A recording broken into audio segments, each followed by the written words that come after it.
If you are listening to this right now, it's probably because you're stuck in some repetitive ass cycle, right? Wondering why the hell nothing is actually changing for you and why everybody else is the fucking problem. You keep saying you want real intimacy, real connections, but be real with yourself. Do you want any of that stuff? Or do you want to just sit in your cookie cutter, sugar coated bullshit? Right? And you sprinkle some sprinkles on it and you're like, oh my God, everything's wonderful. And you just sprinkled glitter on your shit, right? So today we are ripping the Band-Aid off. I've got Alona here, someone who's been exactly where you are. I've been working with her for months now, and I asked her to come on today because I wanted to give you guys a little taste of what our world is like and how you can actually break free from all of these toxic patterns and have real connected and intimate relationships, but starting with the relationship you have with yourself, okay? So today, we are going to have her lay it all out for you. The excuses that she's had to drop, the brutal wake-up calls, the exact moment she realized she was done settling for less, okay? So if you're not ready for this, then go watch another podcast because this is about to get real, get raw, so that we can get the fuck over it. So let's fucking go! Welcome to the carnival, I'm the ringleader now. Won't hear a sound at all as I bury you 6 feet underground. Hello, Alana. Hello, Angela. Now, I want to ask you, I want you to be honest with me. I want you to first and foremost, I want you to tell me what made you want to start working on yourself. What made me want to start working on myself was that I recognized the patterns that I was doing. My daughter, she started doing the same thing. And that was the thing that made me want to work on me. Was because I was like, she's not going to have a healthy relationship growing up. She's not going to have a healthy relationship with herself first and others. Yeah. So I recognized that, and that was what I needed to change. Now, what's really interesting, guys, is when I first met her, that wasn't even what we had talked about. It was kind of how everybody else was the problem, right? For sure. Right. She, can you kind of give them a little brief idea of what our first session together was like? Well, it was rough because I was used to just kind of like sugar-coated things, and you make me think about why I act the way I do or why I say the things I do. You don't give me my answers. I think that was the hardest part about our thing was I didn't get the answers from you. You made me come up with the answers myself. And that was the thing about our first session. And then when you had me do that, like reflect on the younger self, oh gosh, that was hard. So we'll talk about that in a moment because I really want you to really explain that in depth because that was a really powerful time that we had together. But I want you to be honest real quick and just how many times did you know that something wasn't working, but you did it anyway? I don't have enough fingers and toes to tell you. Several times. Right. Multiple times. The definition of insanity, that, like, yeah. What were some of the patterns? Definitely pointing the finger at other people. I would request them to treat me a certain way, but I did not reciprocate that. Like, I didn't give that back to them in any way. Kind of like when you sit there and you say, you need to stop yelling at me, but it's okay for you to yell at everyone else. Mm-hmm. Got you.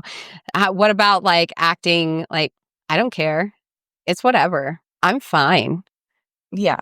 And not speaking on my emotions and really letting them know what was going on because that just causes so many more problems. Right. So if you dig deeper, right? Which is one of her favorite things, by the way, guys. When you, I love it. She said sarcastically. So, like the people pleasing, right? We love to sit there and say, oh, well, we're just a bitch. This is just who we are, right? But how many times were you secretly hoping that people would choose you, Every time. fight for you, Every time. right? Mm-hmm. Say that you were worth it, Mm-hmm. but then you got to sit there and say, I'm sorry, you're not worth it, right? Mm-hmm. Right, right. Because it was easier to do that than to actually do what? Find my own worth. Right. Like, look into myself and find my own worth and project that into my relationships and everything.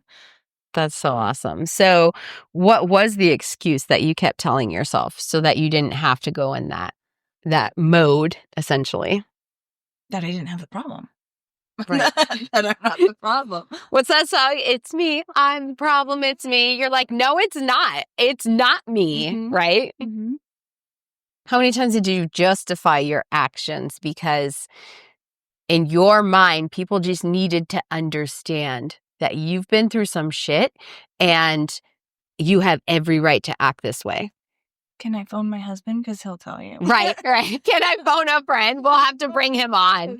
That would be a fun conversation. We'll have to bring him on, definitely. Oh, I won't be here for that one. I won't be here for that one.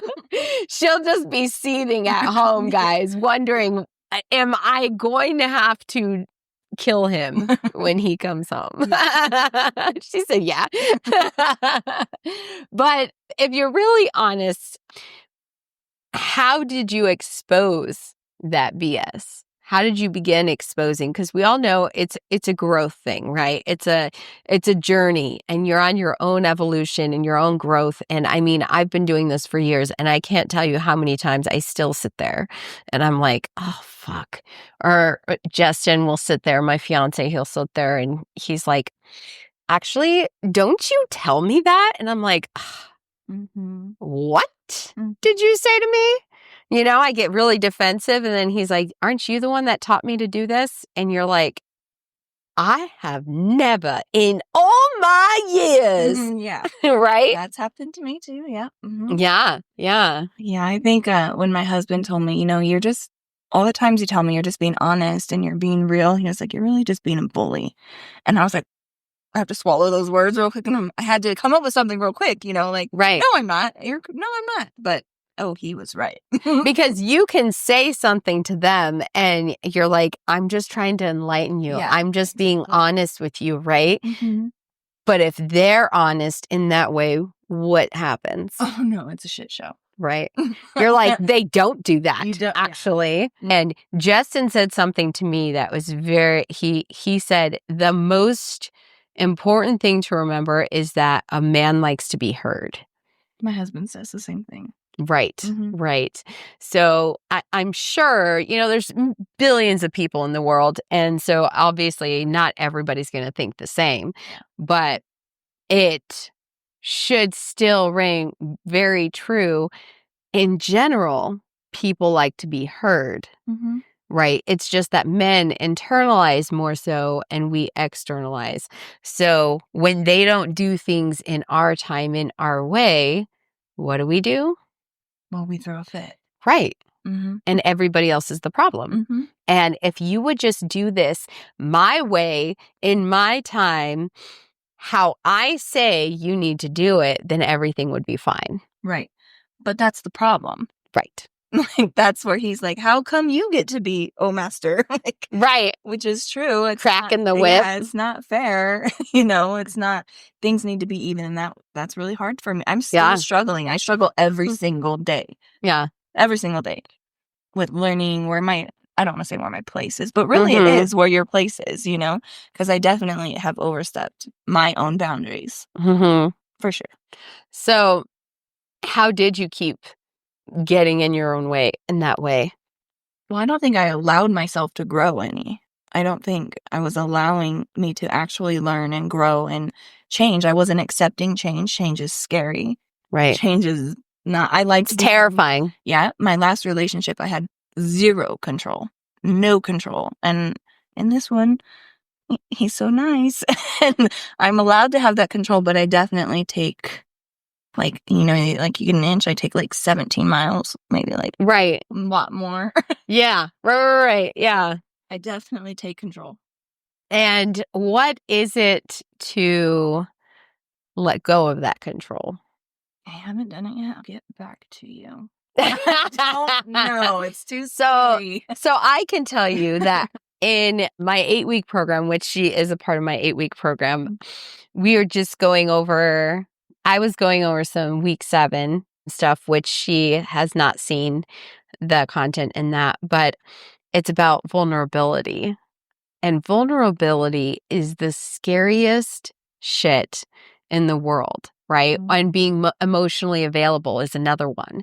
And what we do is we say everybody else is emotionally unavailable because they don't follow suit. But the real issue is actually just allowing someone else inside, right?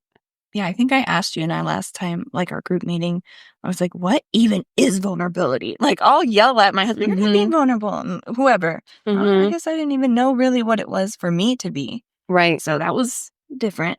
Well, and vulnerability isn't just sitting there and saying, I'm going to emotionally dump on you and Mhm. I'm going to tell you all of my wounds, right? And that's what we love to do is like you meet somebody for 5 minutes and all of a sudden they know all the traumas that you've been through. Yeah. But you don't connect a little bit and you're actually, like, bleh. vulnerability is talking about the things that you don't like talking about. Mhm. The fact that you can be controlling, the fact that you can be a bitch, Maybe the that's why I don't fact like that talking to you. right, Yeah. right. I wasn't saying for you per se, but if I were to call you out on some Mhm. things, right? What happens? It makes me nervous. It makes me, Blood starts boiling, yeah, and I don't start have getting an answer defensive. really. Yeah, Mhm. because I try to come up with a different answer probably, but Mhm. it's hard. It's definitely hard. You get more of a Because you physical don't feeling because people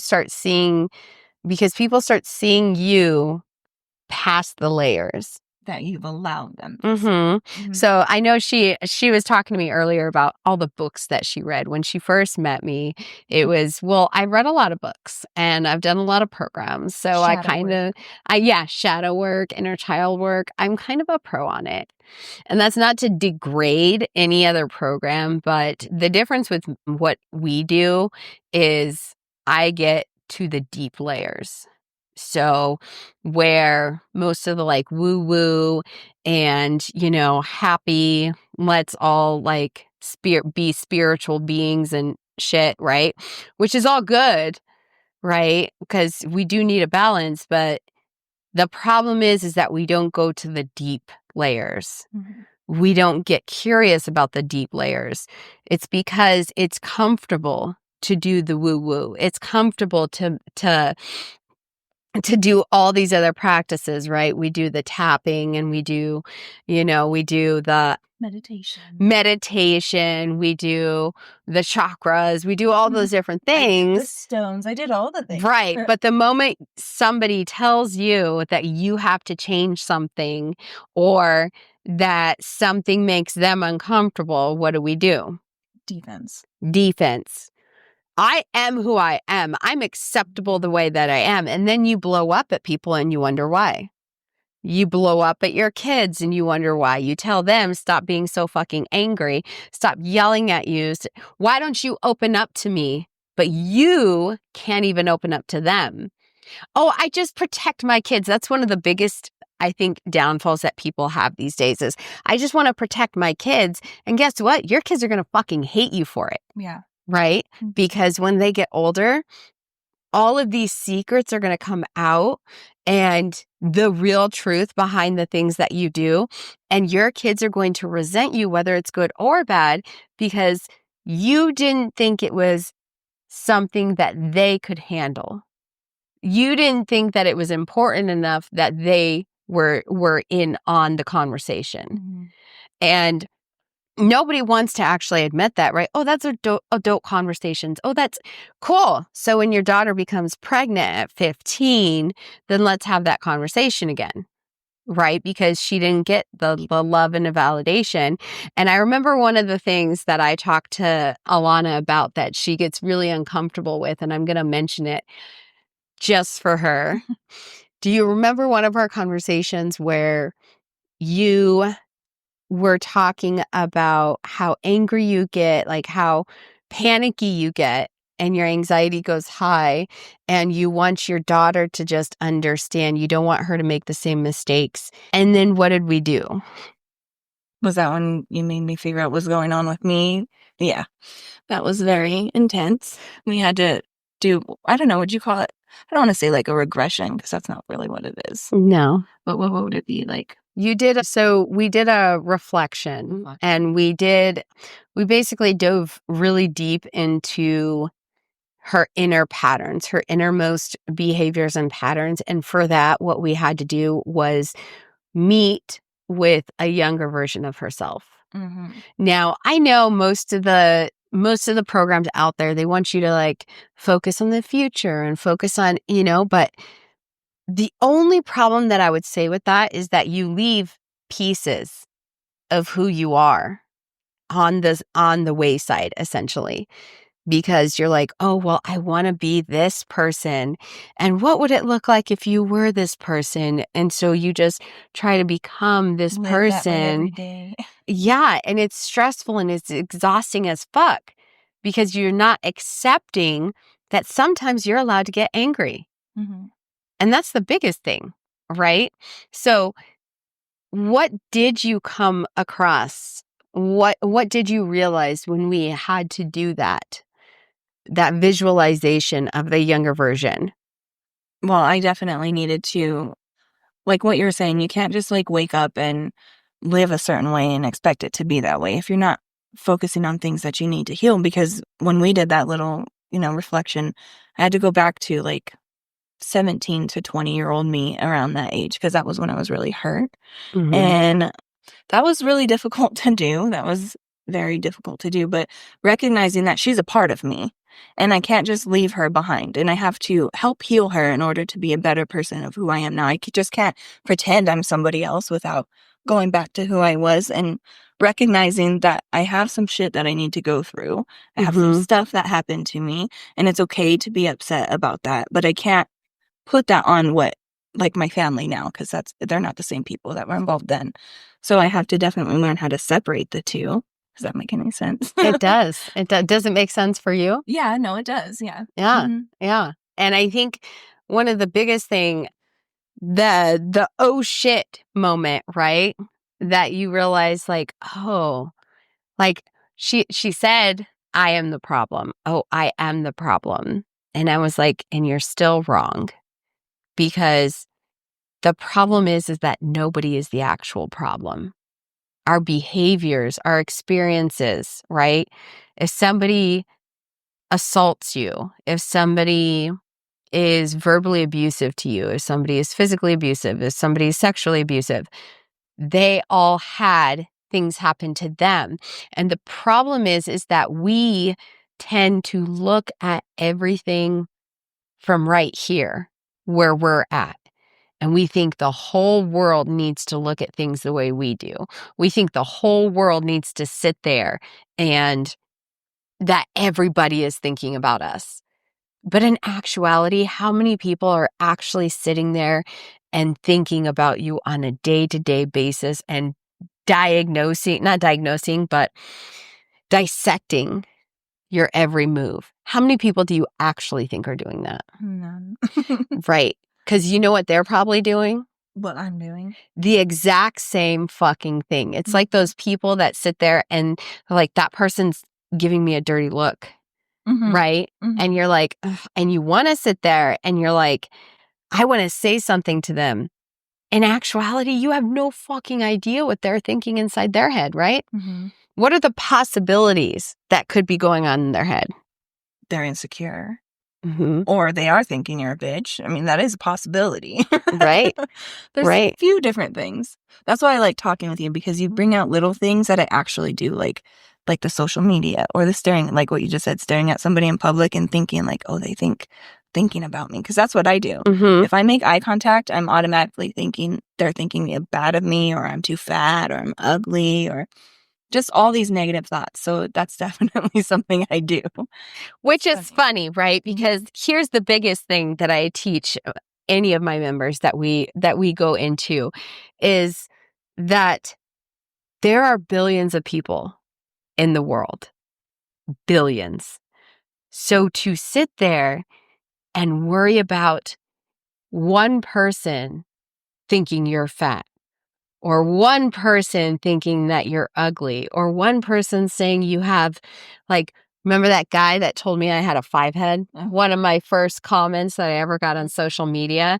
And I was like, I wanted to be so angry and I was hurt. But then the other part of me was like, who hurt you, bro, that you had to go out of your way to talk about my forehead? Hurt people, hurt people. Right.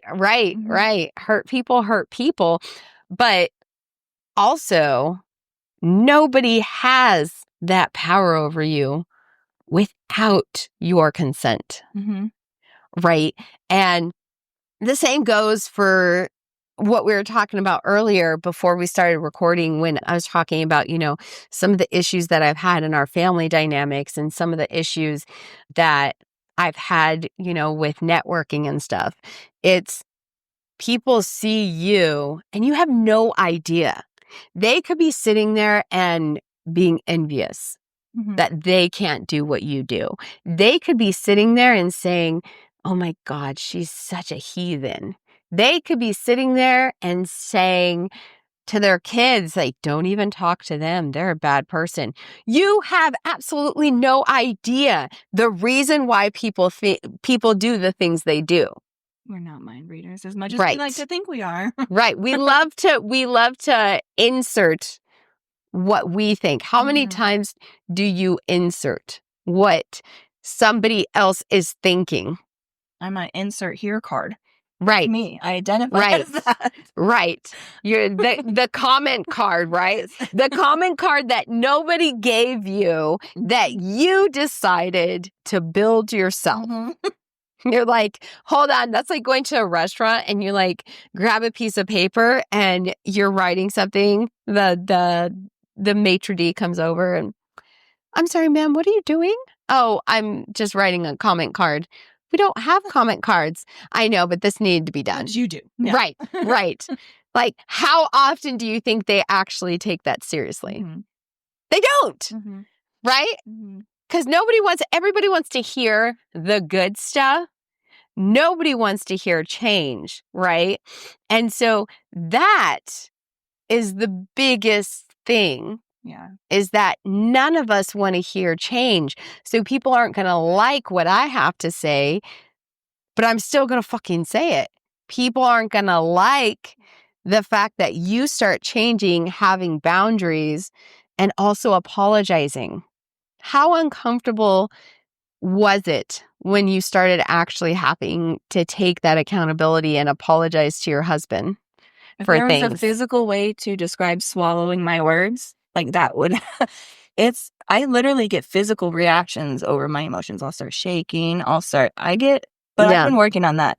But I definitely, it's hard to admit you're wrong. It's hard to apologize. For me, like, I would rather stand on Pride Boulevard butt naked and be like, look at me, instead of being like, I was wrong. I'm sorry. It's hard for me to do that. And it's hard you're probably the only person I've told that to, and everybody else. Because now you've told everybody, so you got that right out of the way. Hopefully my husband does not listen to this.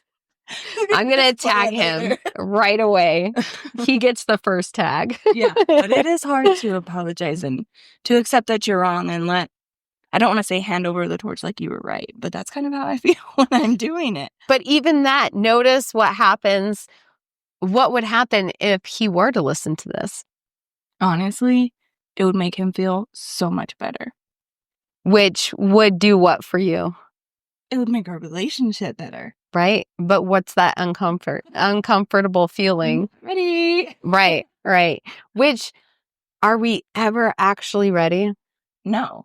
No. And that's what they say even about like starting new businesses. Like you're never going to be ready. Right. And it's never going to How many times did I change the name of my business, my outline, I was going to say my ego. That too. I meant my logo, but yeah, that too. My ego was changed on multiple times. But what is the hardest truth that you have found so far? My hardest If you had to go down to one thing, right? Was that the things that happened in my relationship that I hated the most, the downplaying and like I would always call him the narcissist. I picked up all of those traits and I brought it into my relationship. So, yeah, because that is what we do. And everything that we do is like learned behaviors, right? So if you're in a toxic relationship where they're a narcissist or they're, what's that? I was at a young age too, so it's right. Yeah. Really affects you. And you can do it at any time. It's just your patterns get locked in the older you get. That's why it's harder as you age, right? Because you're very set in those ways where you're comfortable with that. And the biggest thing is getting uncomfortable, getting comfortable with getting uncomfortable. Because the more you get uncomfortable, the more it fuels you. And the more you start realizing that that is how you do it, right? It's like an addiction. You start saying like, oh my God, like I really do want to learn these things about myself, because once you start seeing the things, the biggest thing is you want to be loved. You want to be understood. But the hardest truth is, do you love yourself? Yeah, exactly. Like, do you love yourself, and do you actually accept that you're worthy of love? That's the hardest part. And that's what I'm coming to terms with and coming to learn. But it's really hard to accept that. And that's just coming from everybody that I've allowed to have an effect in my life, coming from my childhood, like parents and stuff. You don't feel worthy. You don't feel like you accept love then. So it's hard to do that now. I'm learning it, but it's hard. And one of the greatest things that I've ever seen is that moment when you can hear somebody, like whether it's your own kids or like me hearing it from you or my own kids, is being able to hear what they're learning. Yeah. So like for you, if you look back, you can actually celebrate those wins, because when we would have these conversations before, it was a way different dynamic, right? There was a lot more emotions involved, a lot more, Angela, I don't want to talk about this. Angela, I don't want to open up about this. Yeah. And when you look at it now, how does that feel to see that shift and that change, instead of I'm still working on it and I'm not there where I want to be? How can you look at it now? Well, what has changed is definitely communication in my relationships and stuff. Like even with my daughter, she's opened up about a lot of things. I don't like bite my cheek. Oh, nice. Okay. Great. But, she's like, thanks mom for being so cool about that. And that's what makes up for it. That's what makes it a big deal. She hugs me more. We talk a lot more. My husband and I communicate a lot better. Still working on things, always working on things, but things they're just a lot better now with everybody. And you know what's crazy is that what people don't realize is that your kids act the worst with you. Oh no, I realize that. What I mean is, so that also means they act the best version of themselves out in public, right? Because they want to, it's like going on a first date, right? It's anytime you go out in public, you're like going on a first date. You want to show your best foot, right? Yeah.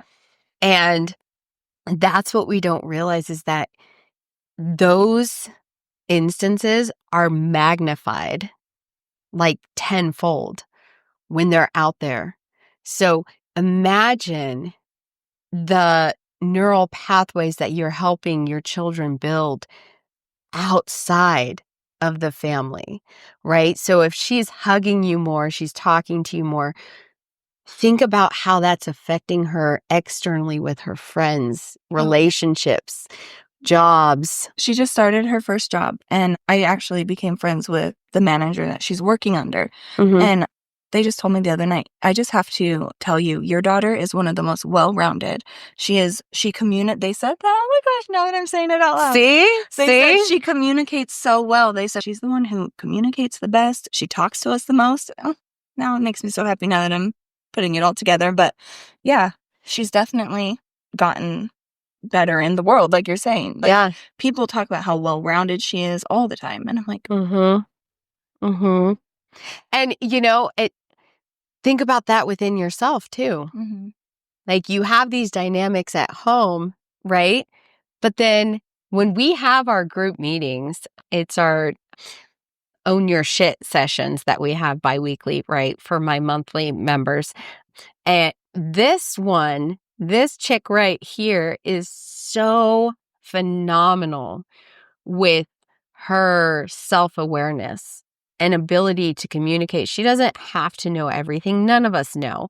But the fact is that you can communicate in ways that inspire what I do, because it tells me like, holy shit, this is why I do what I do.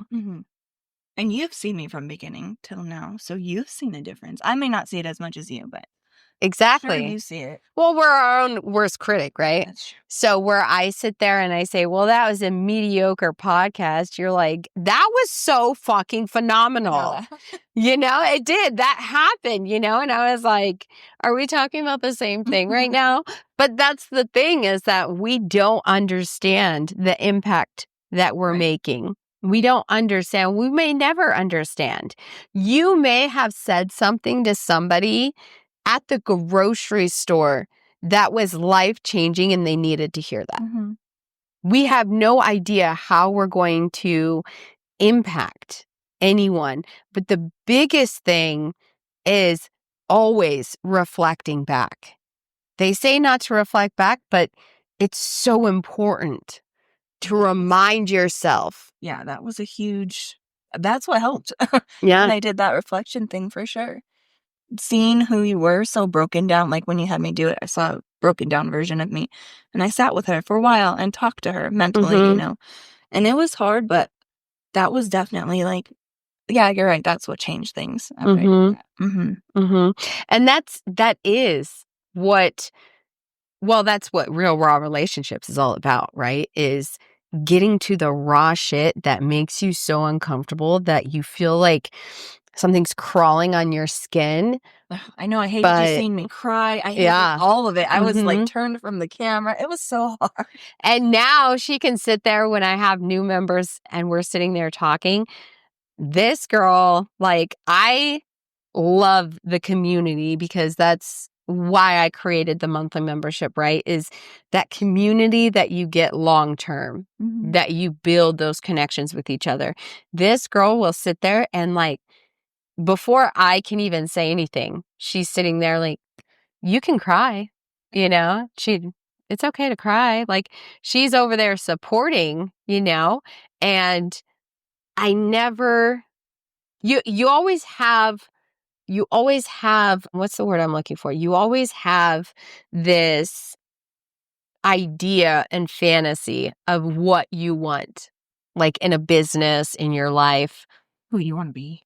Right. And we get so busy with the next thing and the next goal that we don't actually sit in the accomplishments that we make. We don't allow ourselves to enjoy and kind of relish in it, right? And That's true. And when was the last time you actually sat and celebrated those changes that you've seen in yourself, those changes that you've helped your daughter with in herself? I haven't yet. Yeah. I haven't yet. So I think it probably just when I was telling you and realizing, speaking it out loud, that was the most celebratory I felt about it. I could feel it. I could feel it, that energy, that, brightening, like, it's so funny to me because I have like my kids with their issues, right? And when I talk to the dean and when I talk to the therapists and everything, it's like when I explain the way my kids used to be, they're like, they don't even believe me. Mm-hmm. That I can't tell you how many times people thought I was like delusional or crazy or that I was the problem. Mm-hmm. You know, they see me as the problem whenever they have any kind of issues. And I'm like, you have no idea where these kids came from, Yeah. you know? And that's the thing. They don't. They may never know. Nobody may ever know. Mm-hmm. So that is why it's so important for you to celebrate those things, Yeah. for you to celebrate who you are, right? And the confidence in this woman, let me tell you, she does have these things that she's saying she's still working on, but the confidence in her is so incredibly surreal. Thank you. The way she's called me out a few times where I've gotten upset about something in a meeting or I've gotten me calling you on your yeah, it's fine. It's fine. I need it sometimes. She'll sit there and she's like, "Man, do you care what other people think a lot or something?" I'm like, "Ah, shit. You're I like right. to make fun You're of her when right." she messes up when she's talking. I love it. I love it. I love it. She calls me out on my shit, and that's the good thing too, Just to right? get back a little bit, you know. Right, right. It's that feeling of like kind of like when you talk to your therapist, you know, and then you start realizing stuff, and then once you get to know the therapist, you realize some of their stuff, and you call them out even once. All it takes is once, and you're like, yes, victory, right? Mm-hmm. So, and then it doesn't mean that, you know, you're never gonna have to. You're ever gonna be at that spot where you think that you're just good. It's actually the complete opposite, right? Because the bold truth is that you will never, ever be fucking perfect. Mm-hmm. As much as we think we are. Right. We like to project that. Right. Right. So I want to ask you right now, in the present, what's different about you now? Definitely communication and the way that I see myself I don't see myself as broken, if that as much. If that makes sense. There's still little pieces we got to glue together, but we're doing okay. But it's definitely better. I don't see myself as weak anymore. Broken, sad. I feel just all around as a better person, if that makes sense. I love that. I love that. So, and what's something you never thought you'd be able to do, but now it's just like more of a normal thing for you? Admitting I'm wrong. So that's hard, but I've been doing it. It is. It doesn't get easier. Mm-hmm. No, it never gets easier. That even, especially with your own kids, when you have to actually sit there and say, I'm wrong. Yo, with the kids is even harder. Mm-hmm. Because they, you know, that they will use that against you later. Mm-hmm. Always. They're always going to use it against you, right? So I know that some of you are listening to this and you're thinking, damn, that's fucking me. I'm like that, right? And if that is you, then you got two choices, right? You can keep doing the same shit, stay stuck, and keep listening to the podcast, which, I mean, if you're listening to the podcast, then it's still a win. You're welcome. But the other option is you can decide that you're done with entertaining people, situations, habits, the things and patterns that haven't been serving you, and you're too scared to admit that they're not serving you. You know you're fucking doing it, and you know that it's ruining your relationships, but it's realizing that you are worth more than that. They are worth more than that. And if you want to have real confidence, connection on a consistent basis where you can communicate, then I want you to hit me up. You can go on my website, realrawrelationships.com.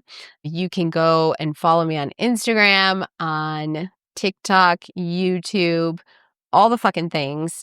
Follow me, subscribe.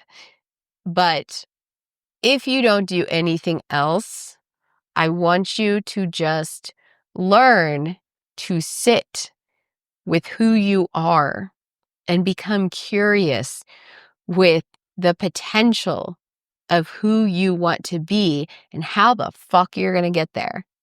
That is how you get started, is by getting curious with the possibility of not just saying, I want that person's life on Instagram. I want this person's life, is saying, I want my life. And what does my life look like? That is where real power comes in. And I wanted to leave with this. I want to know if you have anything you would like to share. Boundaries. So I've definitely been able to work on boundaries. I didn't say that. With people that I used to constantly say yes to, people that I used to make my schedule crazy. You know, my days would be crazy because I'm running here for them and doing this for that person or whatever. Boundaries. I've been able to put boundaries in place and use and utilize them. Like nobody's coming to my house and living with me anymore. I'm not taking care of nobody anymore. Like that's, so boundaries have been really nice and I've been able to withhold them, like stick to them. That's so I've been able to do awesome. that with your program. That is amazing. Now, is there anything that you want to say to them to basically encourage them moving forward?